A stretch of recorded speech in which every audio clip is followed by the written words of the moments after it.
రాష్ట్రంలోని ప్రధాన సమస్యలపై తెలంగాణ కేబినెట్ సమగ్రంగా చర్చించింది. ముఖ్యంగా కాళేశ్వరం ప్రాజెక్టులకు మరమ్మతులు చేయడం, తడిసిన ధాన్యం కొనుగోలు చేయనున్నట్లు తెలిపింది. తెలంగాణ ఆవిర్భావ దినోత్సవాన్ని ఘనంగా నిర్వహించాలని నిర్ణయించిన కేబినెట్ ఆ వేడుకలకు సోనియాను ఆహ్వానించాలని నిర్ణయించింది. కాళేశ్వరంపై తెలంగాణ ప్రభుత్వం కీలక నిర్ణయం తీసుకుంది. డ్యామేజ్ జరిగిన బ్యారేజీలను మరమ్మతు చేయించాలని నిర్ణయించింది. మరమ్మతులకు ముందు టెక్నికల్ టెస్టులు చేయించనుంది. బ్యారేజీ సేఫ్టీ ఎక్స్పర్ట్స్ కంపెనీలతో పరిశీలన చేయించనున్నారు అధికారులు. వచ్చే వర్షాకాలంలో నీళ్లను లిఫ్ట్ చేసేలా ప్రభుత్వం ఏర్పాట్లు చేస్తోంది. ఇందుకోసం కమిటీ వేసే ఆలోచనలో తెలంగాణ సర్కారు ఉన్నట్లు తెలుస్తోంది.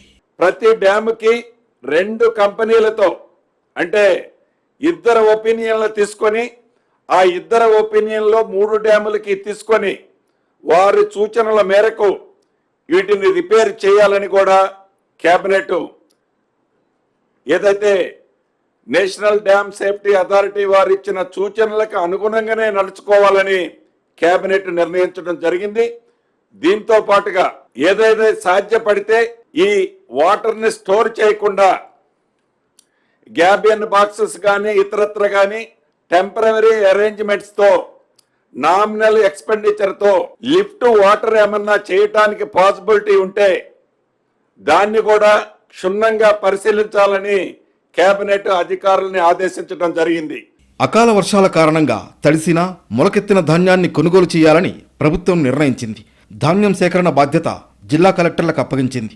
ధాన్యం కొనుగోళ్లను వేగవంతం చేయాలని కూడా మంత్రివర్గం నిర్ణయం తీసుకుంది. రైతులకు ఇబ్బంది లేకుండా సాఫీగా కొనుగోళ్లు జరిగేలా కలెక్టర్లు బాధ్యత తీసుకోవాలని ఆదేశించింది. నేటి నుంచి జిల్లా కలెక్టర్లు, అదనపు కలెక్టర్లు ప్రతిరోజు కొనుగోలు కేంద్రాలను పరిశీలించాలని కేబినెట్ సూచించింది. వచ్చే సీజన్ నుంచి సన్న వడ్లకు ఎంఎస్పీపై 500 రూపాయల బోనస్ ఇవ్వాలని నిర్ణయం తీసుకుంది. ధాన్యం కొనుగోలు విషయంలో ఎప్పుడు లేని విధంగా ఎక్కడ ఏ కొనుగోలు కేంద్రం దగ్గరికి వెళ్ళినా సమయం ఎక్కువ వెయిట్ చేయకుండా కొనుగోలు కార్యక్రమాలు మొట్టమొదటిసారి అందరు రైతులు కూడా సంతోషంగా ఉన్నారు. మిగతా ధాన్యం ఎక్కడైతే లేటుగా సోయింగ్ చేయటం జరిగిందో ఆ ధాన్యం మార్కెట్లకు వచ్చినప్పుడు వారన్నిటిని కూడా మరింత వేగవంతంగా కొనుగోలు చేయాలని, వారికి ఏ పరంగా ఇబ్బంది రాకుండా చేయాలని మా ప్రధానం. జూన్ 2న తెలంగాణ ఆవిర్భావ దినోత్సవాన్ని ఘనంగా నిర్వహించాలని నిర్ణయించింది కేబినెట్.